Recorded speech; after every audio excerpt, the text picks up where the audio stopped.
I'm here to talk about brand resilience. It's a topic which I think YouGov, we have been researching a lot and helping a lot of customers around the world. So you might ask why brand resilience is an important issue, right? So I'll give you an example based on my previous organizations. I will not say the name, but if you look up my LinkedIn, you probably know which company that is, right? So it's a leading publisher and curator of journals and books. So what happened was that, with the advent of open science, so I'm not sure if you know what open science is, where there are a group of people who think that research should be freely available, or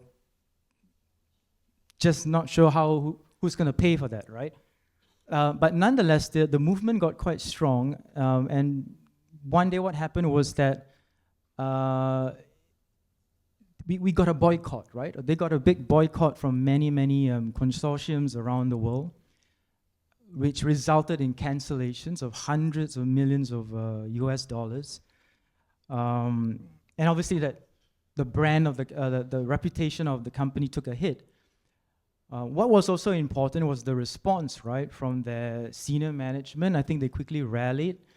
Our presidents, got on the first plane and visited, consortiums, and sometimes even the prime minister of countries to say, look, how can we come to a win-win situation, right? Yeah. So branding is so important. I mean, the strength of a brand, the equity, and I'm here to give you some examples of what we have done. So what we'll be talking about would be these four things, right? What are some of the challenges and disruptions that brands face? Also, the impact of these events on brands. Thirdly, how brand responses reduce impact, and what consumers are looking for. Yeah, I'm sure a lot of us have been affected by some of the things that you can imagine, right, that happens to brands. What do you think is the most common brand crisis out there? Yeah, absolutely. I mean, data breach has been quite prevalent in Singapore, right?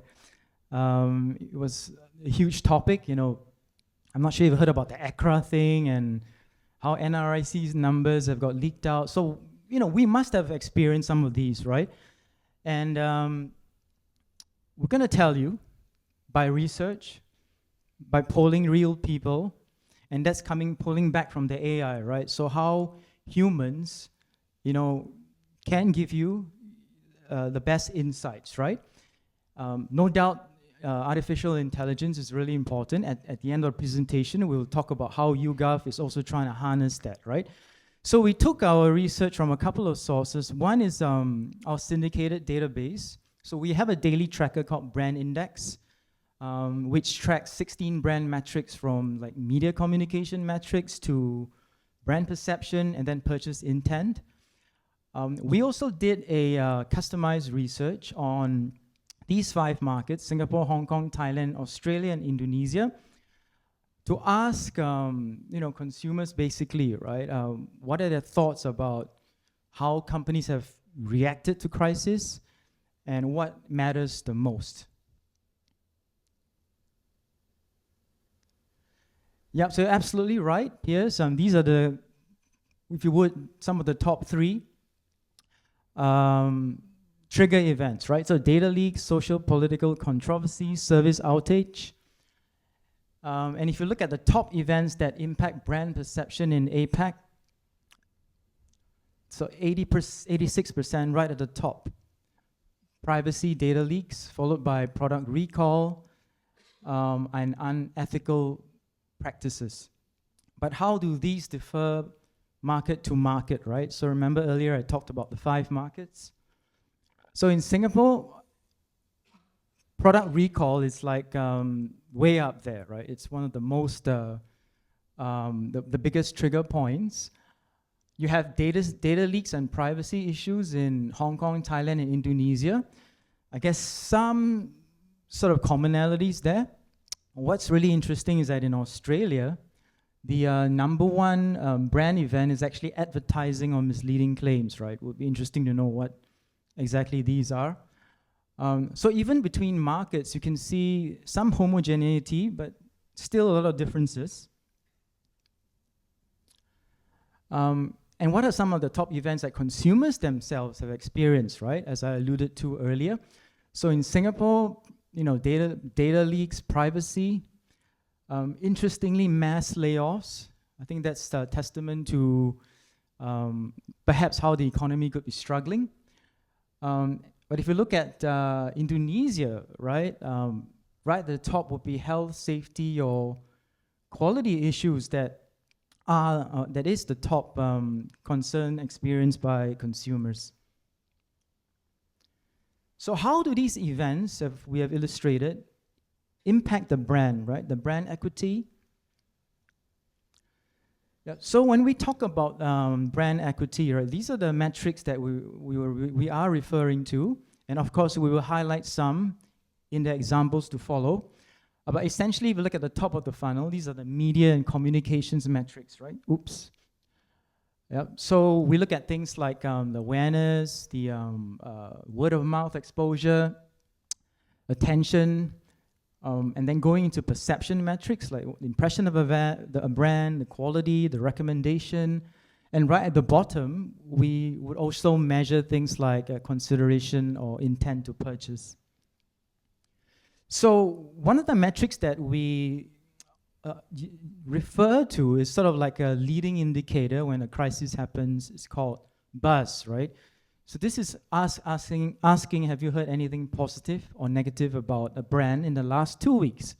So you can see the one on the top is a major US-based fast food brand. And you can see how the negative buzz skyrockets when that boycott event happened because of geopolitical concerns, right? And at the bottom, this is a leading bank involved in a major service disruption in Singapore, and same thing, negative buzz really spikes. And how do consumers react after hearing something negative, right? Like negative buzz. So what we found in our survey is that about 55% would do some fact checking, right? They'll go to the website, they will do the search on their own. So that has implications that you need information circulated quite early if you're a brand responding to a crisis.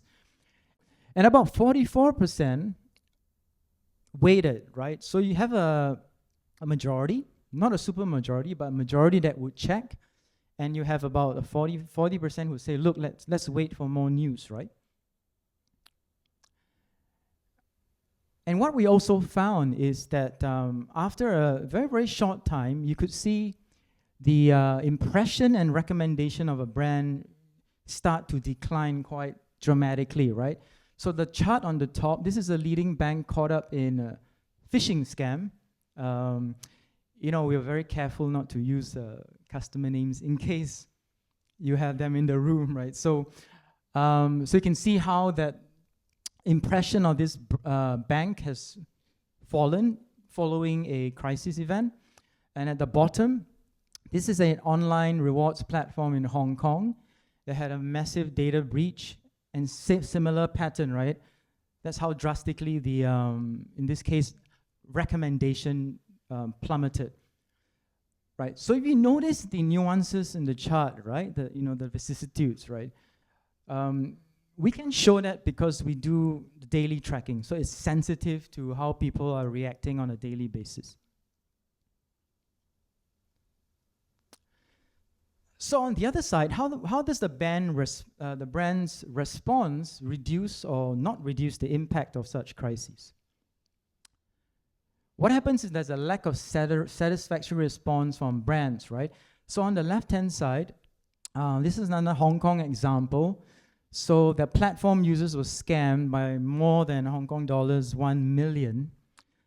Instead of rectifying it, they said, look, go and settle it with your bank, right? So look what really happened to that particular brand. This is looking at number of current customers, and you can see how that has really, really taken a hit, right? This This is the chart on the left-hand side.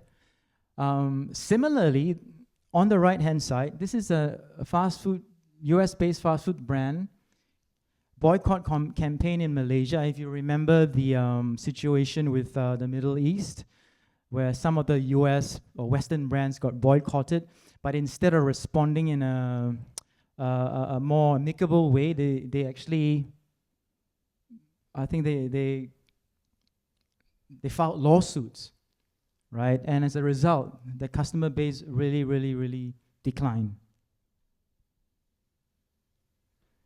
On the flip side, timely response from a brand can also sort of rescue the situation. So the chart on the left is an airline that faced severe turbulence and a fatal accident quite recently. But the decisions of their company and their management, by taking time to meet with passengers affected, being very prompt with offering compensation, you can see how consideration to use the brand held quite stably and has started to rise despite that type of major event, right? On the right-hand side, this is the leading bank in Singapore. Again, in the phishing scam, a lot of phishers around. Similarly, no strings attached, full compensation, and again, you can see how that has sort of rescued the brand from a major drop in people who are considering or intending to purchase. So again, if you put everything together, this was a question that we asked, right? So if a brand you are currently a customer of or are considering purchasing from, faced with the following events, which of the following responses would you be likely to take, right? So if you look at the red and the light red, those are measuring people who say they will completely stop purchasing or buying from a brand or would consider stopping, right? So the event that has the highest combination of the two would be misleading claims, right? Advertising. So a whopping 82% who have experienced that type of misleading advertising claim said, you know, enough is enough, right? We're not going to use the brand. And that's followed by data leaks and health and safety issues. So you can see that not all brand events or crises have the same drastic outcomes, right? What we found really interesting is right the other side of the spectrum, interruptions or outages in brand services. So of all the events here has the lowest amount of saying we're gonna stop using. I guess that's because they're usually monopolies, or you can't really, let's say, change your telco provider that often, right? So at the end of the day, what are consumers looking for? What kind of responses suffice, right? I mean, crisis can happen, brand crisis happens. Sometimes we're not within our control. But what are our expectations as consumers? Firstly, let us say that it takes about 2 months, so 2 to 3 months, for the negative buzz that I referred to in the earlier slides to subside, right? So see, these are some of the examples. So again, we've gone through some of the examples, right? The phishing scams, the Hong Kong data breach. Now we have a leading e-commerce player who announced massive layoffs in Singapore. And again, back to the airline. So it's about twice as long, right, for negative buzz to finally disappear. And when we asked about the kind of communication, the style of communication that we consumers would prefer in response to a brand crisis, 52% said they expect regular updates, as more than half. Another 38% said at least one comprehensive update, and only 10% couldn't really care, right? So I think the bottom line here is that the majority, about 90% of consumers, expect some kind of update. Unfortunately, sometimes, in fact, most of the time, the expectations differ from the reality, right? So the green bars would be expectations. So for example, the one at the top, for a company to provide a clear and thorough account of the issue, including how it occurred, its impact, and what's being done to resolve it. 94% expected the brand to do that, but in reality, only 48% said that brand really did that, right? So again, for PR professionals, for custodians of brands, right? This will be interesting to note because there is obviously a disconnect between reality and expectation. And why would this difference matter, right? So here we're looking at customers who are satisfied, dissatisfied after the brand event. And again, if you look at privacy and data leaks, 45% said they were dissatisfied with the brand's response, right? I think this is no stranger to us, right? Imagine the times where we experienced terrible internet connectivity or breakdown in mobile services. We always went out saying, you know, what's happening, right? We didn't hear anything from the brand. And then if you add up with those who are neutral, you know, if it's like looking at the NPS score, right? For privacy and data leaks, you're looking at almost 73% who might eventually become detractors, right? And then we also asked, like as consumers, what's your ideal mode of communication, right? How do you want the brand to communicate a crisis event to you? So 50% said Facebook. You know, it's very interesting that when we're using Facebook, there's always a notion that you're on the older side, right? Yeah. So most of our youngsters don't even know what Facebook is. Yeah, and then followed by email and press releases. That's at the aggregate level. And then when we go into the individual countries, lots of nuances here, right? So for Singapore, email is still the preferred method of communication, followed by press releases. What stood out here to me would be Indonesia, right? They prefer the communication to be on Instagram, so that's quite unique. And TikTok. I guess if you look at both Thailand and Indonesia, social media or new media is important because they have a younger population, right? Generally speaking. So, what are the key takeaways, right, from all these charts and data? So not all crises are equal, right? As you've seen, some like data leaks are, you know, taken more seriously than others. We need to monitor what matters, right? So not every event requires a extraordinary response. I've also heard from our PR professional customers that sometimes it's better not to respond at all. For example, I'm not sure how many of you remember last year's major breakdown on the green line, right? The east-west line. And they didn't really say much, did they, right? So it's important to also protect the customer base. So as you've seen, right, things like consideration, purchase intent, important to measure, that's declining drastically so that opposite countermeasures could be taken.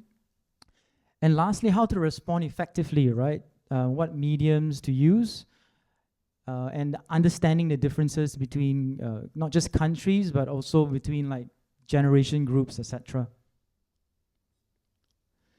So, brand tracking is vital, right, to every organization, right? I think all of us come from organizations which are very proud of their brand and want to make sure that, I mean, obviously you can never be totally immune, but you're resilient to crisis.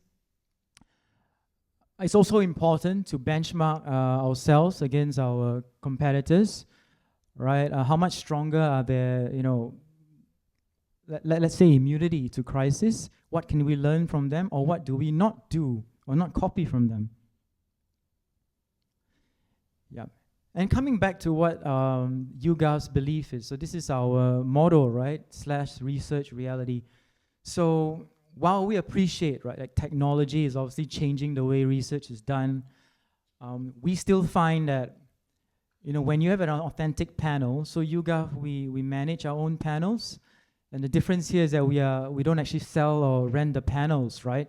So that means that they are exclusive to our customers. And just like in every good polling, right, I'm sure you've heard of YouGov in the political sphere, right? We were also the only ones that did the Singapore general elections polling, although it's not difficult to know the results of that. So yeah, but what makes polling a tricky art is that are you finding the right people to speak to? The representation, right? How do you know that what you're polling is something that you can use, whether it's in a claim or it's in an article in relation to, let's say, the media or the press? Yeah, it's about finding that representative sample, and we believe that having an authentic panel where we have engaged members, and trust me, any one of us can be a YouGov panelist, but you're not going to get rich being a YouGov panelist, right? We only offer points for every survey. Yes, you can eventually convert that after a year or so, but what that really means, we get passionate people that want to do research, taking the surveys. And on a word about AI, right? Since this is indeed an event about AI and research, and I think the speakers before me, they really did a great job highlighting how AI can or cannot be used. YouGov, we also taking AI seriously. About a few months ago, we acquired Yabble. So Yabble was a New Zealand-based AI, generative AI company which specializes in creating customer personas based on obviously data mining, etc. So what YouGov is obviously trying to do now, because we have a massive data set, right? We have massive brand data, we have massive consumer audience intelligence. We're trying to integrate that into Yabble so that that algorithm becomes even stronger, right? So on that note, thank you for your attention, and if there are any questions, please ask us in the Q&A. Thank you. Yeah.